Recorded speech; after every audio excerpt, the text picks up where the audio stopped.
এত ভোরবেলা আসার কি দরকার বলতো? সকাল আসলে তো হয়তো। বেলা হওয়ার আগে পাটকটা শাড়ি ফাইল চাইলে ওইদার কাজ করতে হবে না। হুশ আছে তোর? ঠিক আছে ঠিক আছে, চ।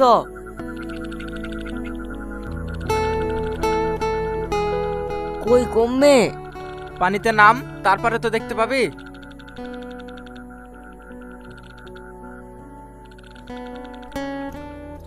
কই যা।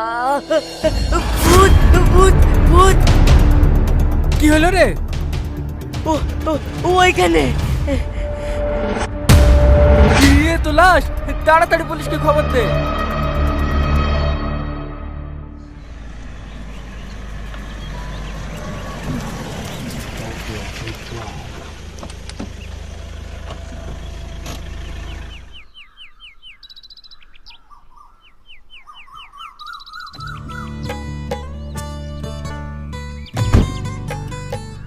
ভালোভাবে পড়াশোনা করবে আর একদম দুষ্টুমি করবে না। ওকে মাম্মাম। আর টিফিনে যেন কোনো খাবার না থাকে, পুরোটা শেষ করবে। মাম্মাম, পাপা কবে আসবে? আসবে, খুব তাড়াতাড়ি আসবে। এক সপ্তাহ ধরে বলছে আসবে আসবে। কবে আসবে পাপা? আমি তো চেষ্টা করছি সোনা, পাপাকে ঠিক খুঁজে আনবো। প্রমিস? প্রমিস। যাও ক্লাসে যাও। লাভ ইউ মাম্মাম।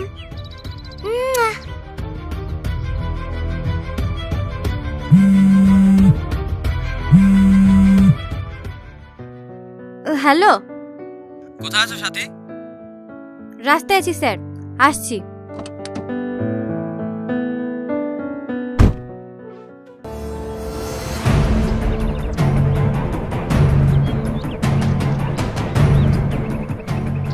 আসুন ম্যাডাম, এই দেখুন।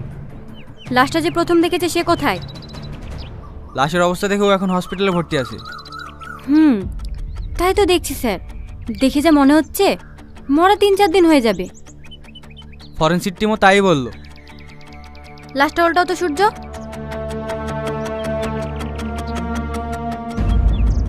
ইস, মুখটা তো একদম দেখার মতো অবস্থায় নেই। এবার লাশ টাকার কিভাবে বুঝবো ম্যাডাম? দেখো কাছ থেকে কোনো এভিডেন্স পাওয়া যায় কিনা। মনে হচ্ছে পকেটে একটা ওয়ালেট আছে, বের করে নিয়ে এসো তো। Okay sir.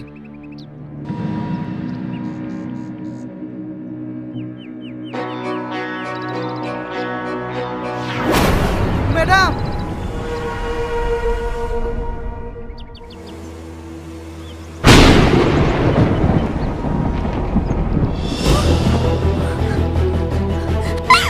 রোহন! রোহন!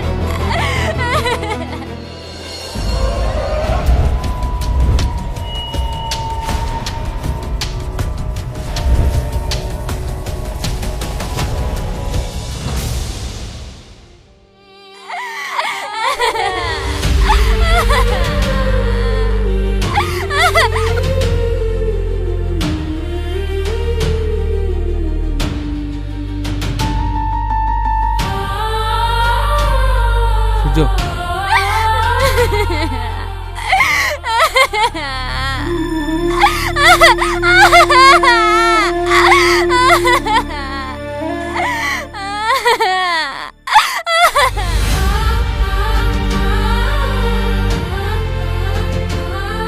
তোমার সাথে এত বড় একটা দুর্ঘটনা ঘটে গেল, তাতে আমরা ভীষণ দুঃখিত। রোহনকে যারা খুন করেছে তাদের আমি শাস্তি চাই স্যার।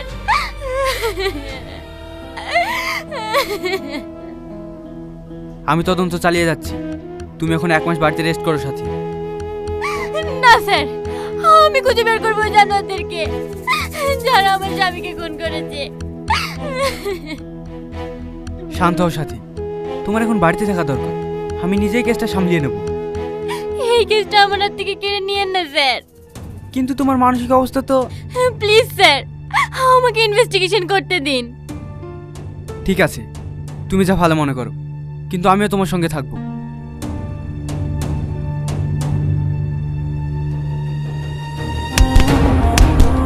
কেন খুন করেছি বল, বল কেন খুন করেছি? ও আমি খুন করে দিই স্যার, আমি খুন করে দিই, আপনারা ভুল করছেন। ভুল বুঝছে না, তুই আমার স্বামীকে ফোন করেছিস। তোকে আমি কেন মিথ্যা তো বলছি? রোহন খুন হওয়ার 1 সপ্তাহ আগে তুই ওকে হুমকি দিতে গেছিলি। আপনারা বিশ্বাস করেন, আমি রোহন স্যারকে মারিনি। সেদিন তো আমি আসবো স্যার। আরে রকিয়া বোন, এসো এসো। বুড়ির চোখের অবস্থা ভালো তো? স্যার আরে আরে কি করছো? ওঠো ওঠো। আপনাকে অনেক অনেক ধন্যবাদ স্যার। আপনি না থাকলে আমার এই বাপ মরা মেয়েটা কোনোদিনও চোখে দেখতে পেত না। এরকম ভাবে বলবেন না প্লিজ, এটা তোমার কর্তব্য। আমি তিলে তিলে এই ফাউন্ডেশনটা গড়ে তুলেছি আপনাদের মতো মানুষের পাশে দাঁড়ানোর জন্যই তো। সত্যি স্যার, আপনার মতন মানুষ হয় না।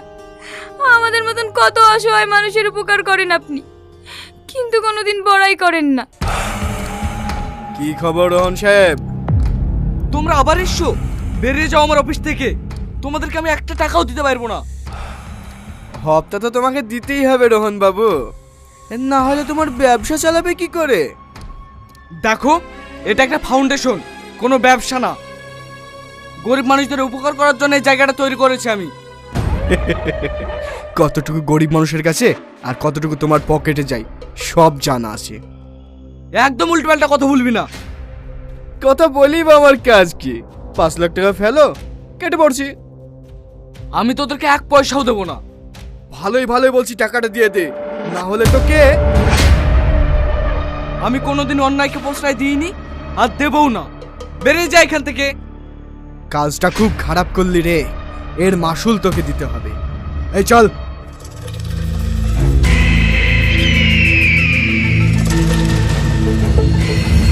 আর টাকা দিল না বলে তুই রোহনকে খুন করে ফেললি, জানোয়ার। আর কতবার বলবো আমি খুন করিনি ম্যাডাম, আমি শুধু হুমকি দিয়ে আসছি। বিশ্বাস করুন ম্যাডাম, একটু কুকুর বাদ থেকে আমার ভয় লাগে। এই ম্যাডামকে বল না। চুপ কর মিথ্যাবাদী। ম্যাডাম, রোহন স্যারের কল রেকর্ডিং পাওয়া গেছে।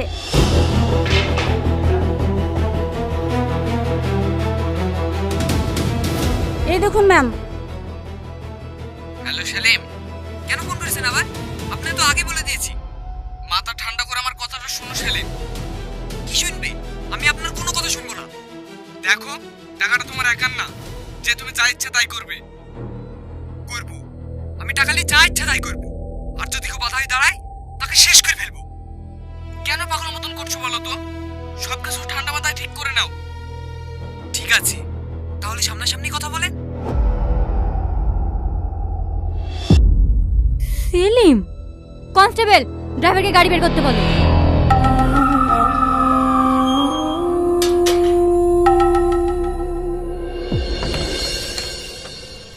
মাম্মাম। মামাম না, ইন্সপেক্টর ম্যাম। কি হচ্ছে এটা? কি? আমরা আপনার কাছে একটা ডায়েরি করব। কিসের ডায়েরি? আমার মাম্মামকে সকাল থেকে খুঁজে পাচ্ছি না। আচ্ছা, কোথায় গিয়েছিল আপনারা কিছু জানেন? সকালে তো থানায় যাব বলে বেরিয়েছিল। বললো বিকালে ফিরে আমাদের সঙ্গে রেস্টুরেন্টে যাবে, কিন্তু কই ফোনই রিসিভ করছে না। Sorry sorry sorry. ম্যাম তো সরি বলছে রে, মনে হয় তোর মাকে খুঁজে দিতে পারবে না। আসলে একটু ব্যস্ত ছিলাম তো, তাই ভুলে গেছি। সব সময় চোর ডাকাত না খুঁজে একটু আমাদের দিকেও নজর দিন। আর ভুল হবে না, রাগ করো না প্লিজ। আমি এক্ষুনি খাবার অর্ডার করে দিচ্ছি। থাক, তোমাকে আর কষ্ট করতে হবে না। চোচো, আরে কি করছো? চলো। কোথায়?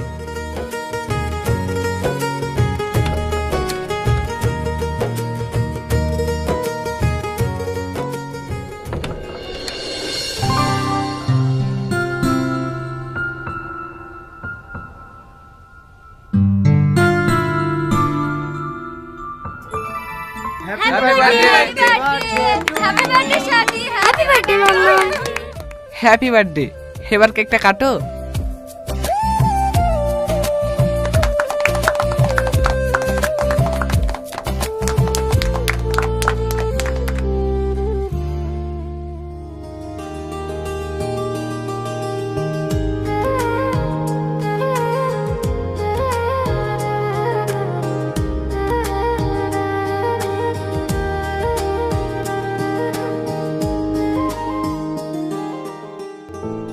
পৌঁছে গেছি।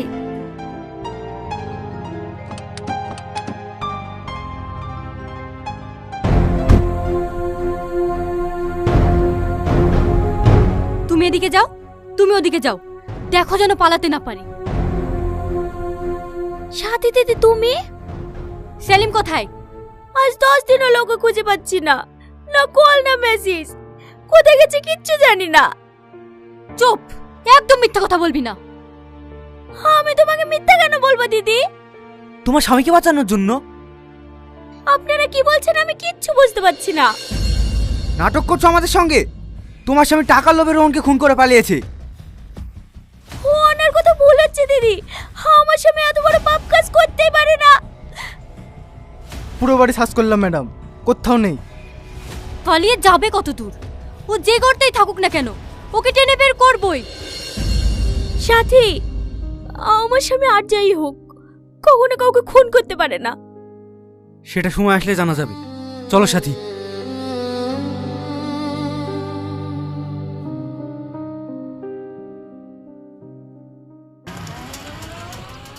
হাবিলদার, ওর উপর কড়া নজর রাখো আর ওর ফোন ট্যাপ করো। ও নিশ্চয় ওর স্বামীর সঙ্গে যোগাযোগ করার চেষ্টা করবে। ঠিক আছে ম্যাডাম। তোমরা যাও সাথী, আমি একটু বাড়ির দিকে যাব। চলুন তাহলে আপনাকে ড্রপ করে থানায় যাই। না না, তোমাদেরকে আর কষ্ট করতে হবে না, আমি টোটো ধরে চলে যাব। আপনার অসুবিধা হবে না তো? না না, তোমরা যাও। ঠিক আছে স্যার।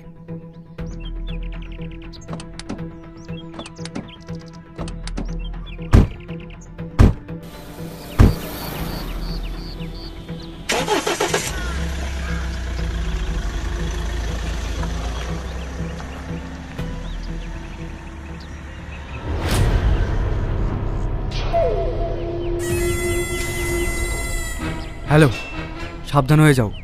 সাথী তোমাদের ফোন ট্যাপ করবে, কোনো যোগাযোগ করলে নতুন নাম্বার থেকে করবে, আর সিমটা অবশ্যই ভেঙে ফেলবে।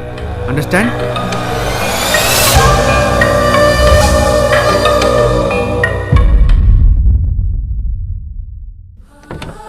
তুমি আমাদেরকে কেন ছেড়ে গেলে বাবা?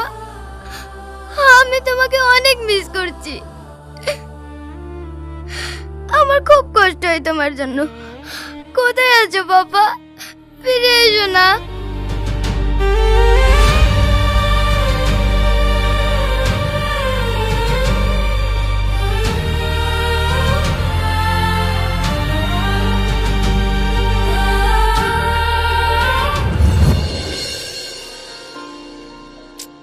তুমি পারবে না, আমাকে দাও। বকো না তো, যাও গিয়ে রেস্ট করো। তুমি কি রান্না জানো বলো তো? আমি না জানলেও এই ফোনটা তো জানে। যাও, আমি 5 মিনিটে খাবার বানিয়ে নিয়ে আসছি। বাবা, খাবার গুগল থেকে ডাউনলোড করবে নাকি? বকো না তো।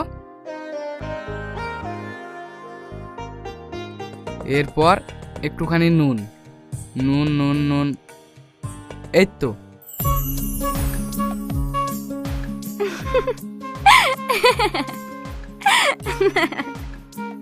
কি হলো? আরে বুদ্ধ, ওটা চিনি। হ্যাঁ হ্যাঁ। তো এত হাসির কি আছে? নুনের জায়গায় যদি চিনি খাও তাহলে আমাদের মেয়েও তো মিষ্টি স্বভাবের হবে। কে বলেছে আমাদের মেয়ে হবে? ছেলেও তো হতে পারে। জি না ম্যাডাম, আমাদের মেয়েই হবে। আর মেয়েটা আপনার মতন কিউট হবে।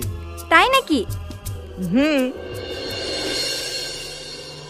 কি ব্যাপার এত আর্জেন্ট ডাকলে? কোনো এভিডেন্স পেয়েছো নাকি? হ্যাঁ ম্যাডাম, অনেক বড় কিছু পেয়েছি।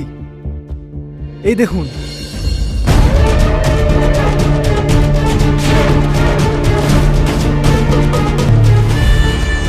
এইবার ঠিক আছে। বডিটা ধরো।